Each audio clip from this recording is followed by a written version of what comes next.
Since I was a kid, I had always dreamed of seeing puffins.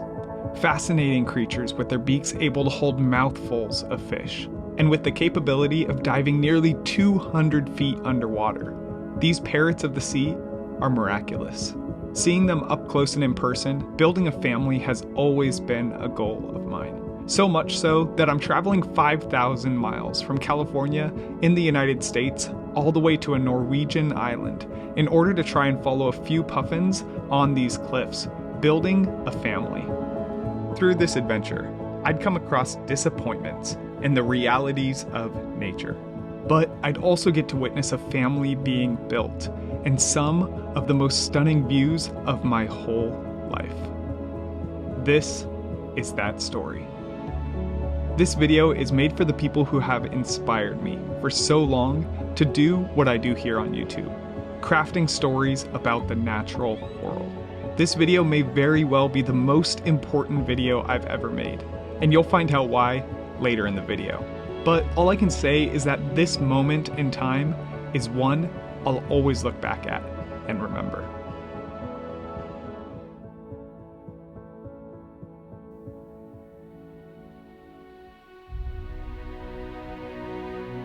After a long travel from sunny California to cloudy Norway, I had finally arrived back on land. Norway is a stunning country, mountain peaks mixed in and socializing with the ocean. No matter where you drive, views always surround you. And after a few hours, we had arrived on the island of Runde.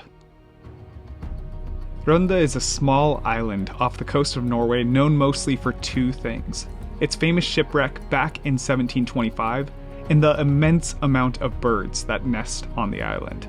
The sun doesn't set until nearly midnight up this far north, and so when we arrived, I took a short scout of the island around our Airbnb at the base of it.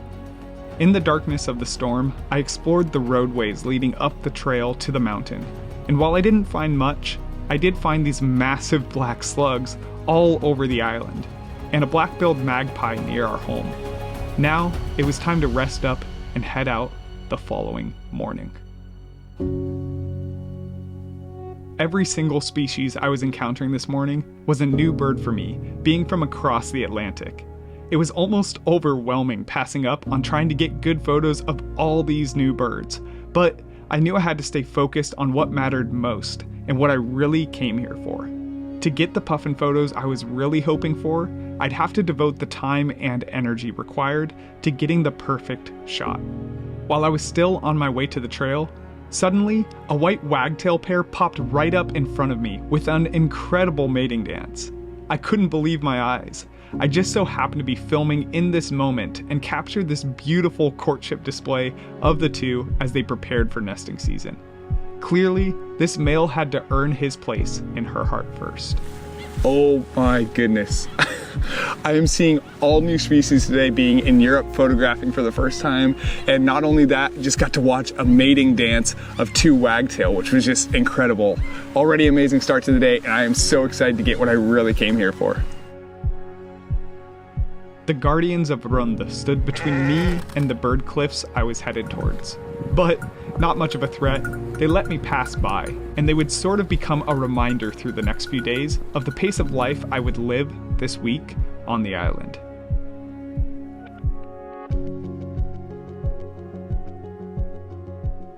As I continued to climb, the views got better and better, and as I neared halfway up the mountain, I encountered my first pair of great skua, a larger-than-life bird that comes to the top of the island to nest during the summers.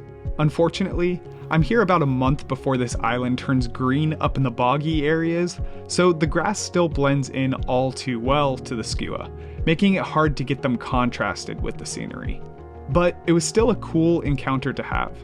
Making their nests in little divots in the environment, I wanted to capture the scene around them rather than just go for a close-up, and I noticed two lakes way off in the distance behind them.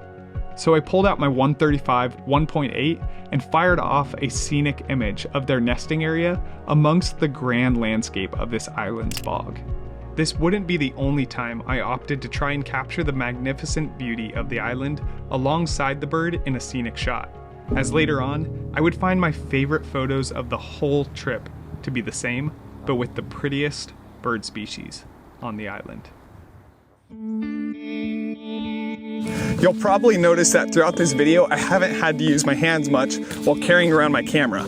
That's thanks to Cotton Carrier, who's the sponsor of today's video and who helped me get over to here to Norway. What's so great about Cotton Carrier is its ability to keep you hands-free while still being completely flexible and agile. Personally, I hate using camera straps because I feel like they get in the way and swing around while I'm walking, but with Cotton Carrier's harness, your camera stays firmly stuck to your chest as you hike around. Better yet, to take it out and capture a photo, it takes less than a second for me to grab it and get into position. Cotton Carrier is genuinely the only camera carrying device that I ever like using anymore, and that was before I even first got a sponsorship with them. And I'd highly recommend trying them out if you need an accessible camera carrying solution for yourself. If you're interested, you can use my link in the description below to receive 15% off your purchase. Passing the lighthouse, I ran across the weirdest sound I've ever heard. Out from the rocks, a funny group of guillemot appeared, another one of the island's nesting birds. But after they quickly dove off the ledge, it was time to make my way towards another group of birds I was looking forward to seeing on this trip. We had finally summited the highest mountain on the island, runde. From this vantage point, you could get views of the island's population of northern gannet. Gannets are stunning birds with bright white bodies faded into gold and bright blue eye rings. Unfortunately, while the view is breathtaking from above, it does keep you pretty far away from the colony far down below, making it difficult to get any easy shots. To get something good here, I knew I'd have to use a little extra creativity. Working around the limited space and trying to capture different angles, I finally settled on using the new Sigma 500mm at a slow shutter speed to try and capture more smooth lines and brush strokes in my images. While getting overhead sharp in-flight shots was cool, it felt somewhat ordinary, so I needed a way to break it. For the next 30 minutes or so, I sat there tracking bird after bird, burst slow shutter shot after shot. And at the end of it all, I was happy to have finally captured a few images that I really liked, and that show off the deep blue ocean water beneath them. On one, I even managed to capture some nesting material in its beak as it flew by.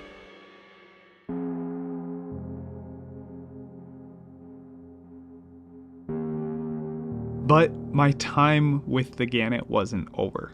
I started to notice a duel between two gannets taking place down on the cliff.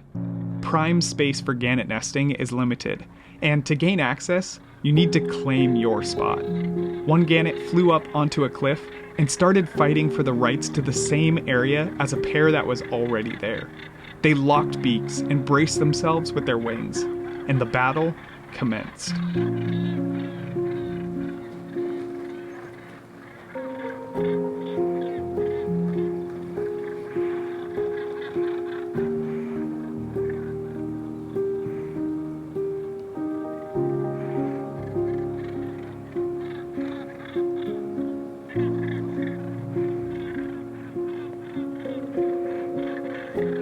As I watched for the next 5 minutes, one gannet finally gained the upper hand and shoved the other off the cliff. This is why it's so important to protect areas like this in nature. While it may seem to the human eye like there's plenty of space for birds like this to live, gannets need a very specific set of conditions to survive in the wild, including open rocky cliffs and specific food sources. And without access to prime real estate, these birds would simply cease to exist. In fact, the whole island of Runde is important because of this. The variety of cliffs offers different nesting sites to different birds, and the meeting of these two massive ocean currents right outside the island provides for the collection of food these bird species need to live.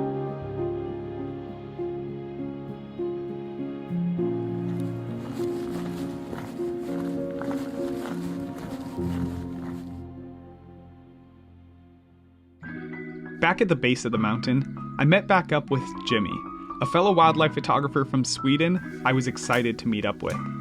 What's really awesome is that Jimmy has been a longtime follower of my channel, but I've gotten to know him through a series of different events. he got put on my map with his image of an Atlantic Puffin that actually placed in the annual photo competition I host. So it's a really cool full circle moment where I got to know Jimmy because of these puffins in his photograph from Runde, and now he's here to meet up with me and photograph puffins here once again.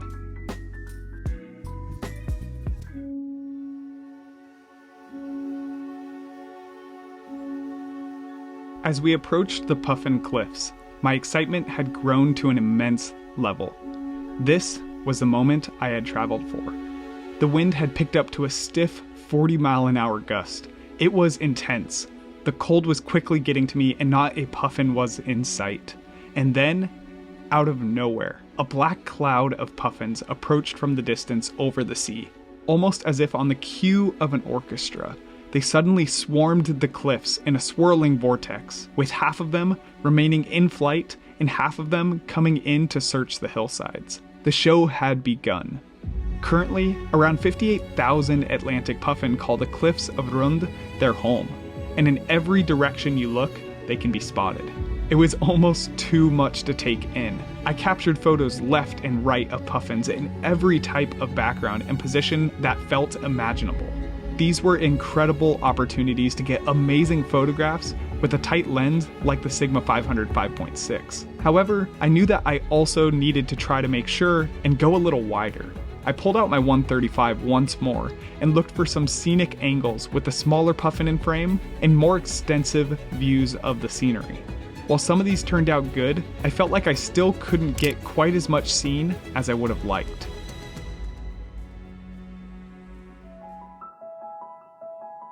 As the night approached, puffins started to gather nesting materials to add to their nests. To me, it's one of the most inspiring things to witness, is a male and female couple coming together each year like these puffins do to build a family and raise them up. Each year, they return to the same place, with the same partner and the same goal in mind. And right now, in the month of May, it's nest building season. The winds were far too strong to hear it tonight, but the males and females will gently call to each other and flick their heads back as a sign of affection, by which afterwards, they'll seal it with a little beak rubbing action. The puffins worked tirelessly to gather the grasses on the hillsides, yanking and pulling away. But it was almost comical to me to watch them fight the high winds as they did so, as you can see this puffin in the video tried to. As he gets fed up with the grass whipping him in the face, he tries to readjust, losing nearly all the grass in the process.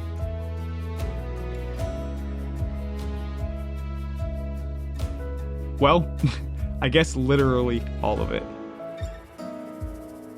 This behavior was precious to watch, and as the night ended, I felt decently satisfied with the images I had gotten. Yet, I knew that I could do even better.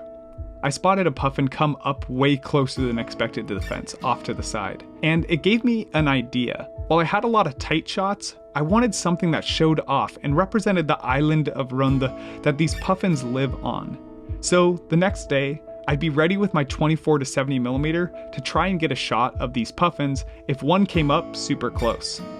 That would be the shot I was dreaming of.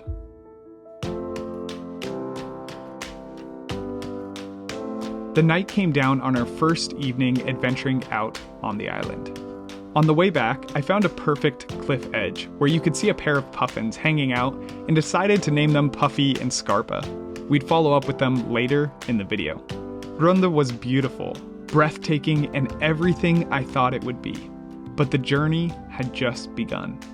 The next morning, the storm was raging, but it looked like the evening would clear up again. Jimmy introduced me to Swedish candy, and I took time to look through photos from the previous day. Happy with what I had captured, today I was determined to get even better. The weather forecast showed a very exciting possibility. While the cloud cover was supposed to be constant on this trip, there was forecasted to be a single 2-hour opening of sunlight right before sunset this evening, which would provide for some fantastic and unique lighting I could take advantage of. We passed by the gauntlet of sheep once again as we headed up the mountain, and today, being a much clearer day, had swarms of people hiking by as we headed up the mountain to the Puffin Cliffs. As we first got over the top, I stopped to notice some razorbill further down by the ocean. While none ever came into decent view for some good photos, I did happen to capture a pair mating far down on the cliffs below.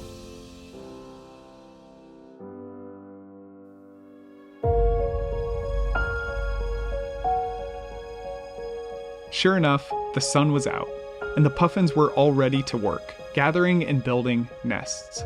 I moved over to the area where you can get closest to puffins, and there was already a large group of people posted up. Luckily, I knew where the best spot would be to place myself from my experience yesterday, so I patiently waited for the area to clear up, then moved into position. There are 2 pairs of white-tailed eagle that are known to nest on the island, and they happened to come by, giving us a show. What seemed to be a territory dispute was cool to watch, but all happened far out and didn't give any good results for photos. I worked for nearly the next hour to capture photos of puffins at tighter angles and in flight.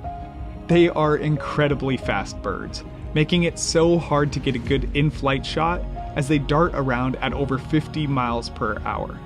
Eventually, I would land a few decent ones though, and focus back on sound compositions of ones standing on the rocks.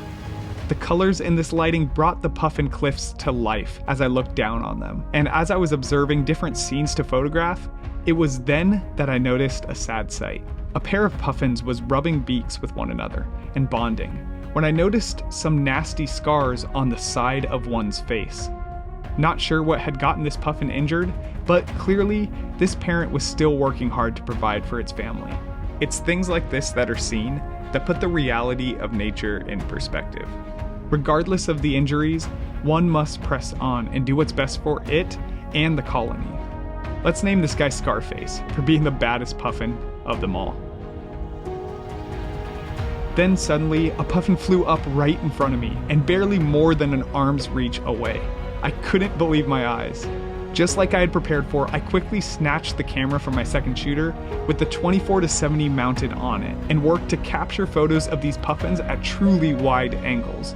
I could not believe how bold and how close these guys were getting. And it wasn't just 1 or 2, but as time went on, more and more came up close, resulting in many different opportunities of capturing unique compositions of the cliffside.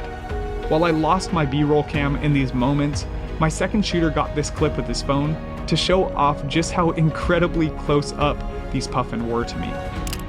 It was an incredible evening, and as the sun started to set and the people were dissipating, I found myself capturing an incredible image of 2 Atlantic puffin, getting a little feisty with each other, and wings spread wide open. My day of what I had thought would be the best photos of my whole entire trip had come to a close. At least, that's what I thought. And man, was I wrong.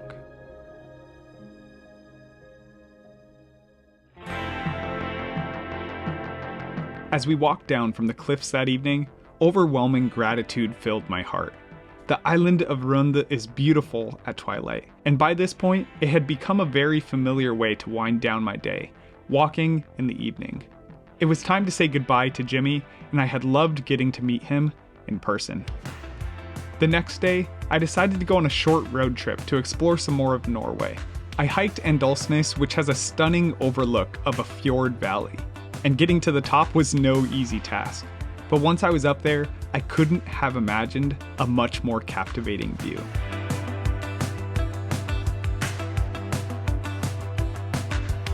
The forests of Norway are unreal, lush and green. Hiking through them felt as if I was on a different planet from my home place in California. I drove through fjord after fjord as we approached our next stop, the Atlantic Ocean Road, named by many popular magazines as the most scenic drive in the world. While the day we arrived was overcast, unfortunately, it was still an awesome experience to hop along this archipelago of islands strung out beneath the highway, and to get to adventure around some of them on the way.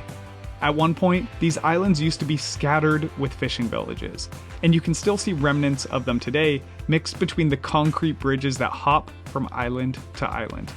On one island, I stopped to film a group of black-legged kittiwake nesting under a bridge, and while nothing amazing came of it, it was still great to see these birds in person.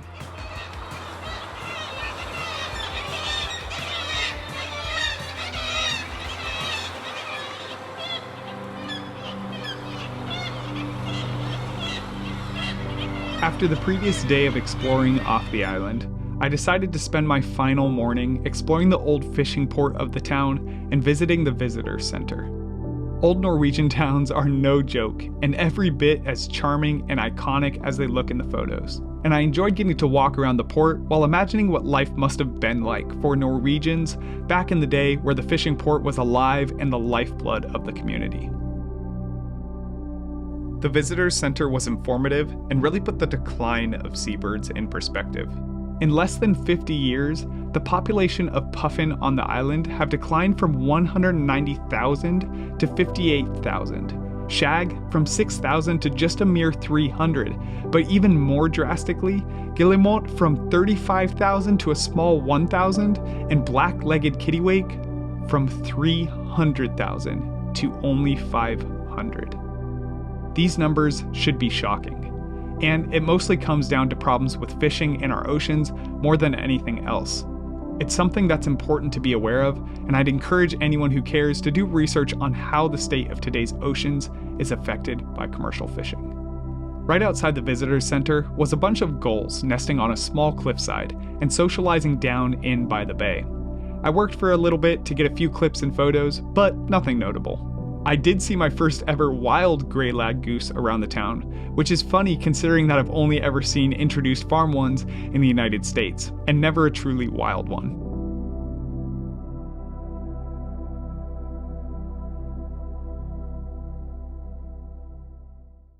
It was now the final evening out. I wasn't expecting much of the day, maybe a few shots here or there, but little did I know that by the end of tonight, it would undoubtedly be the most incredible experience I've ever had in nature, and my favorite photos I've ever captured. Hiking around the island one last time was sentimental. It's rare I find a place that I feel truly free and unbound by concrete or unsurpassable environments. But on Runde, everything felt possible, and I was ready to give it one more try at getting a good puffin photo.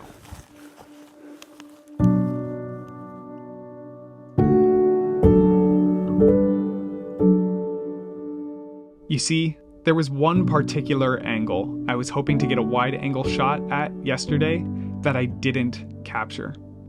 I was hoping that a puffin would hop right up on this rock where you get a beautiful landscape in the distance, with the curve of the island and Norway out in the distance. But it never came. Tonight, I was hoping to position myself correctly and pray that a puffin came by that spot, and to get the perfect image that I was wanting. I started off by the area I had spotted razorbills at the day before, and I worked really hard to get something, but this was the best I got. They're so dug in on a steep cliff that it makes it really hard to get any angle, but the one gap I found in the rocks from above would have to suffice. A cute little puffin came right up near me and was foraging for some nesting material. It was a brief encounter, but man, it's so funny to see how cute and bold these little guys are, no matter where you are on the island. Can always count on the real wildlife to greet us. Off to the last grand finale of the night. Once again, I had come to pay my dues to the puffins. And to my surprise, there were much less people here today, which was really nice. Puffy and Scarpa were back at their burrow's ledge, and as the evening went on, more puffins would occasionally join them to check out the area, then leave again soon after. I got into position and took out the wide-angle lens once again. Possibly due to the smaller number of people, they seemed to be getting so much closer up tonight, and I found them constantly walking right up to me and giving me the most incredible angles I've ever hoped to capture. I switched back and forth between tight and wide angles, and finally captured the iconic close-up shots that you imagine when you think of puffins. On my final night, it was finally coming together perfectly, with nearly no flaws. Now, the only thing to do was to capture the perfect wide angle I was dreaming of. As darkness started to settle over the ocean and land, everyone had eventually left, leaving me alone with the beauty of nature. It also happened to be the most peaceful night, and the wind had all but died down. allowing me to hear the gentle voice of the puffin as they called to each other across the hillsides.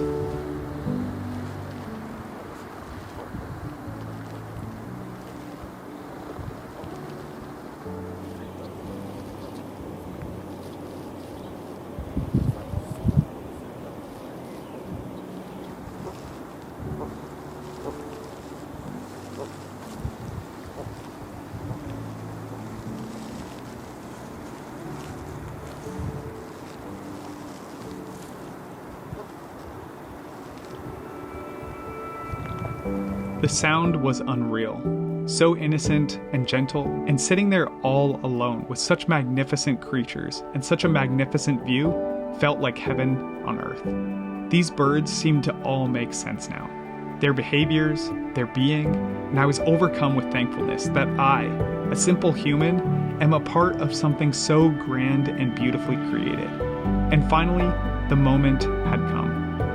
As a puffin walked out onto the rock I was praying for, I clicked the shutter and captured my favorite photo of my whole life. A puffin, wings spread, looking out into the Atlantic Ocean, from his home towering above. Wow. The journey doesn't end there though. Off to my other side, a male and female were romancing each other on the cliffside. And I sat and watched for a bit as they graced each other with their calls.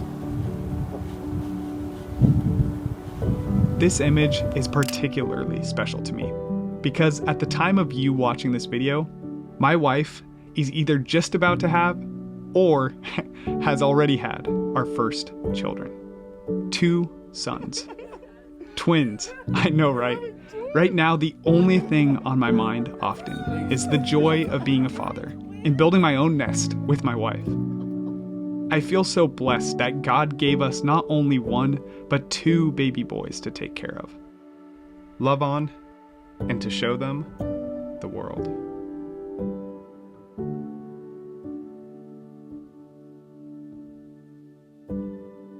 Seeing these puffin prepare for their family throughout my time in Norway has brought me nearly to tears in seeing the joy and value of life. Animal life, but even more so human life. To think that puffins can do the hard, yet so rewarding task of raising up a child in a tough world gives me some extra encouragement to do it myself. And to see their unrelenting sacrifices they make to do so inspires me to be a better man myself. Cherish life, for there is so much beauty within it. So, as the night came to an end, I reflected on these things and prayed a prayer of blessing over my sons to come. Dad loves you.